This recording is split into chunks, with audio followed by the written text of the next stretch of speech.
we Lominsons are sworn to strive, till sea swallows all. And swallow all it would have, had Leviathan prevailed. That we still strive now, we owe in no small part to you. Not for the first time, you have delivered Limsa Lominsa from the wrath of a primal. Never has our nation known a stouter ally. On behalf of my people, I give you my humblest thanks.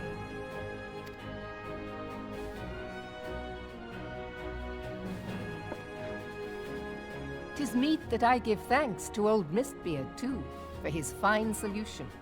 Whatever else he may have been, 'tis clear he was a resourceful soul. Would that I had a man like him in my service.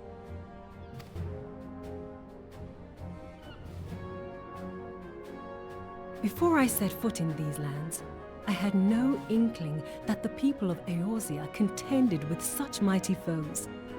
Suffice it to say, their existence came as something of a shock, as did the idea that they could be defeated.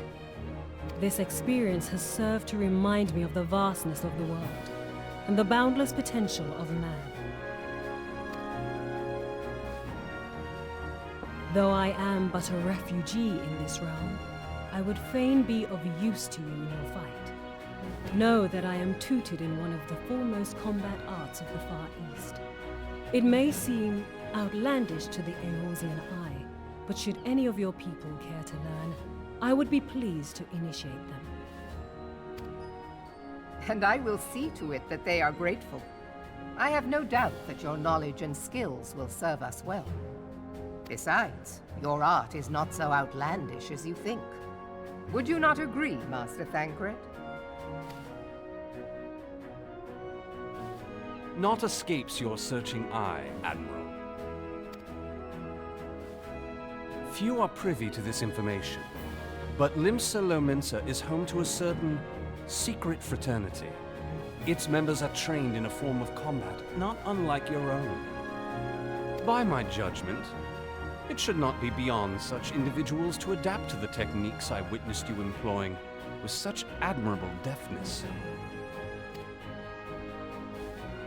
I am heartened to hear this. I too noted a kinship between your style and mine own, though it seemed to me that you fought differently in the beginning. I suppose I did. What can I say? I'm a man of many talents. Though you may labor to believe it, Thancred was once something of a scoundrel who fraternized with the criminal class in these parts. Yestola! You jest, of course. But for a chance encounter with Alphino's grandsire, he might never have left Limsa Lominsa, or received an education in Sharlayan, or taken up his post in Uldar, which is where he trained in the blade, lest you wonder.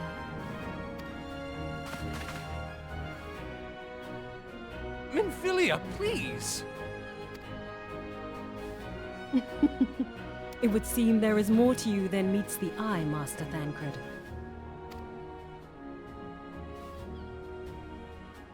Lady Yugiri, I am told that you and yours came to Eorzea seeking permanent resettlement, and that many domins have since been engaged as frontier hands at Revenant's Toll.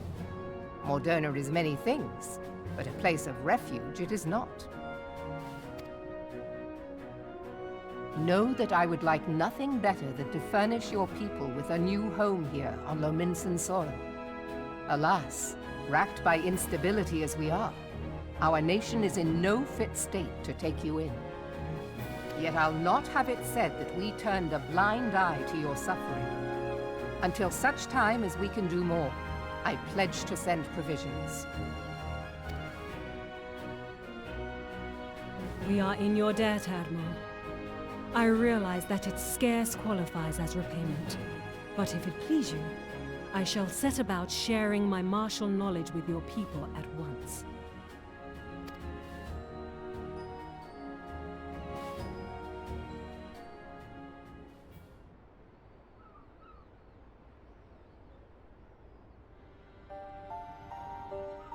You wished a word in private.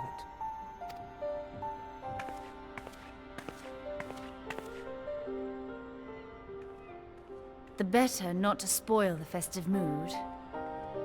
History repeats itself, Admiral. As the kobolds did before them, the Sahagin resorted to summoning their god over a territorial feud. They acted in self-preservation. It may be that the Sahagin initiated this particular clash, but how it begins does not interest me so much as how it ends.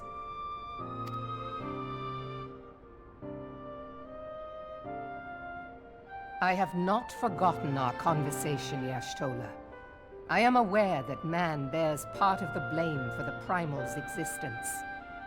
Nor am I ignorant of the Sahagin's reason for acting. They sought to secure a place to breed and multiply that their kind might survive. Self-preservation, as you say. But we have as much right to live and thrive as they. If our own survival is threatened, are we to lay down our arms and welcome oblivion? Nay. And so you kill, that you might live. Yet if living is a right, then that right belongs to all peoples, be they men or beastmen.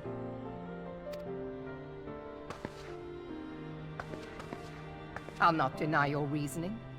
But when a storm gathers, it falls to me to see my people safely through it. That is my duty, and I shall do it.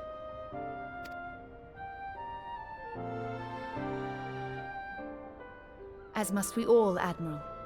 Stay the course, then. But know that it will lead to no good end.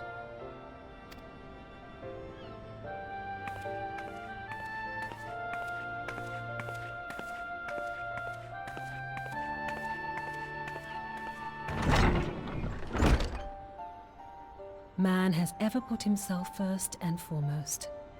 To justify his actions, he clads himself in the armor of righteousness, though it be a fancy of his own making.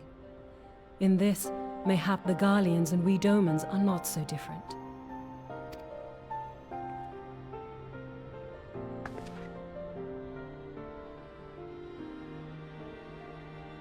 Eorzea has become as a raging sea.